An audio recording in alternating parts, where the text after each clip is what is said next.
ज्यादा पापी कौन। चौथी कहानी बेताल पच्चीसी। हिंदी कहानी। भोगवती नाम की एक नगरी थी।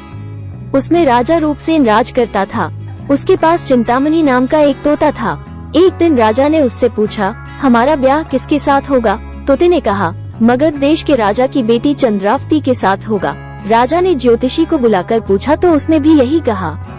उधर मगध देश की राजकन्या के पास एक मैना थी। उसका नाम था मदन मंजरी।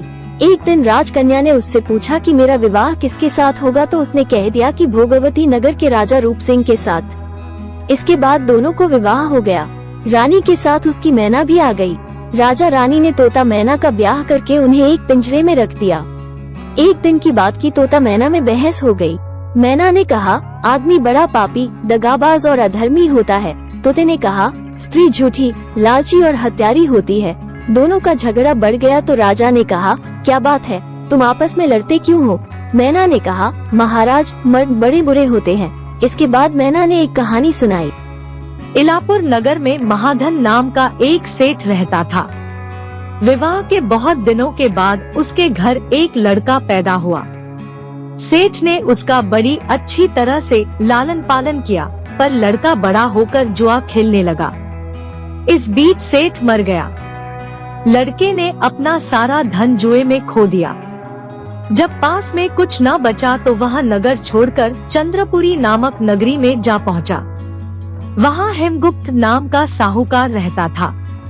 उसके पास जाकर उसने अपने पिता का परिचय दिया और कहा कि मैं जहाज लेकर सौदागरी करने गया था। माल बेचा, धन कमाया, लेकिन लौटते में समुद्र में ऐसा तूफान आया कि जहाज डूब गया और मैं जैसे तैसे बचकर यहाँ आ गया। उस सेठ के एक लड़की थी रत्नावती। सेठ को बड़ी खुशी हुई कि घर बैठे इतना अच्छा लड़का मिल गया। उसने उस लड़के को अपने घर में रख लिया और कुछ दिन बाद अपनी लड़की से उसका ब्याह कर दिया। दोनों वहीं रहने लगे। अंत में एक दिन वहाँ से विदा हुए। सेठ ने बहुत सा धन दिया और एक दासी को उनके साथ भेज दिया। रास्ते में एक जंगल पड़ता था। वहाँ आकर लड़के ने स्त्री से कहा, यहाँ बहुत डर है, तुम अपने गहने उतार कर मेरी कमर में बांध दो। लड़की ने ऐसा ही किया। इसके बाद लड़के ने कहारों को धन देकर डोले को वापस करा दिया और दासी को मारकर कुएं में डाल दिया। फिर स्त्री को भी कुएं में पटक कर आगे बढ़ गया। स्त्री रोने लगी। एक मुसाफिर उधर जा रहा था। जंगल में रोने की आवाज सुनकर वह वहां आया, उसे कुएं से निकालकर उसके घर पहुंचा दिया। स्त्री ने घर जाकर माँ बाप से कह दिया कि रास्ते में चोरों ने हमारे गहने छीन लिए और दासी को मारकर मुझे कुएं में ढकेलकर भाग गए। बाप ने उसे ढाढ़स बंधाया और कहा कि तू चिंता मत कर, तेरा स्वामी जीवित होगा और किसी दिन आ जाएगा। उधर वह लड़का जेवर लेकर शहर पहुंचा।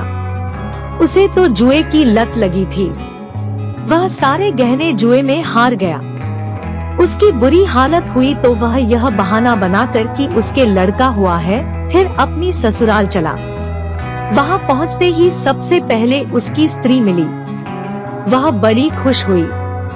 उसने पति से कहा, आप कोई चिंता न करें, मैंने यहाँ आकर दूसरी ही बात कही है जो कहा था वह उसने बता दिया।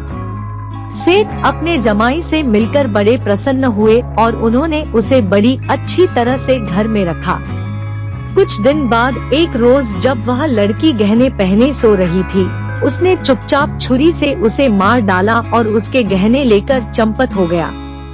मैना बोली, महाराज, यह सब मैंने अपनी आँखों से देखा। ऐसा पापी होता है आदमी। राजा ने तोते से कहा, अब तुम बताओ कि स्त्री क्यों बुरी होती है। इस पर तोते ने यह कहानी सुनाई। कंचनपुर में सागर दत्त नाम का एक सेठ रहता था। उसके श्रीदत्त नाम का एक लड़का था। वहाँ से कुछ दूर पर एक और नगर था, श्रीविजयपुर। उसमें सोमदत्त नाम का सेठ रहता था। उसकी एक लड़की थी, वह श्रीदत्त को ब्याही थी। ब्याह के बाद श्रीदत्त व्यापार करने परदेश चला गया। 12 बरस हो गए और वो न आया तो जयश्री व्याकुल होने लगी। एक दिन वो अपनी अटारी पर खड़ी थी कि एक आदमी उसे दिखाई दिया। उसे देखते ही वो उस पर मोहित हो गई। उसने उसे अपनी सखी के घर बुलवा लिया। रात होते ही वो उस सखी के घर चली जाती और रात भर वहाँ रहकर दिन निकलने से पहले ही लौट आती। इस तरह बहुत दिन बीत गए। इस बीच एक दिन उसका पति परदेश से लौट आया। स्त्री बड़ी दुखी हुई, अब वो क्या करे। पति हारा थका था। जल्दी ही उसकी आंख लग गई और स्त्री उठकर अपने दोस्त के पास चल दी। रास्ते में एक चोर खड़ा था। वो देखने लगा कि स्त्री कहाँ जाती है। धीरे धीरे वो सहेली के मकान पर पहुँची। चोर भी पीछे पीछे गया। संयोग से उस आदमी को सांप ने काट लिया था और वो मरा पड़ा था। स्त्री ने समझा सो रहा है। वही आंगन में पीपल का एक पेड़ था जिस पर एक पिशाच बैठा ये लीला देख रहा था। उसने उस आदमी के शरीर में प्रवेश करके उस स्त्री की नाक काट ली और अब फिर उस आदमी की देह से निकलकर पेड़ पर जा बैठा। स्त्री रोती हुई अपनी सहेली के पास गई। सहेली ने कहा कि तुम अपने पति के पास जाओ और वहाँ बैठकर रोने लगो। कोई पूछे तो कह देना कि पति ने नाक काट ली है। उसने ऐसा ही किया। उसका रोना सुनकर लोग इकट्ठे हो गए। आदमी जाग उठा। उसे सारा हाल मालूम हुआ तो वो बड़ा दुखी हुआ। लड़की के बाप ने कोतवाल को खबर दे दी। कोतवाल उन सबको राजा के पास ले गया। लड़की की हालत देखकर राजा को बड़ा गुस्सा आया। उसने कहा, इस आदमी को सूली पर लटका दो। वो चोर वहाँ खड़ा था। जब उसने देखा कि एक बेकसूर आदमी को सूली पर लटकाया जा रहा है तो उसने राजा के सामने जाकर सब हाल सच सच बता दिया। बोला, अगर मेरी बात का विश्वास न हो तो जाकर देख लीजिए, उस आदमी के मुंह में स्त्री की नाक है। राजा ने दिखवाया तो बात सच निकली। इतना कहकर तोता बोला, हे राजा, स्त्रियां ऐसी होती हैं। राजा ने उस स्त्री का सिर मुंडवाकर गधे पर चढ़ाकर नगर में घुमवाया और शहर से बाहर छुड़वा दिया। ये कहानी सुनाकर बेताल बोला, राजा बताओ कि दोनों में ज्यादा पापी कौन है। राजा ने कहा, स्त्री। बेताल ने पूछा, कैसे। राजा ने कहा, मर्द कैसा ही दुष्ट हो, उसे धर्म का थोड़ा बहुत विचार रहता ही है, स्त्री को नहीं रहता, इसलिए वो अधिक पापिन है। राजा के इतना कहते ही बेताल फिर पेड़ पर जा लटका।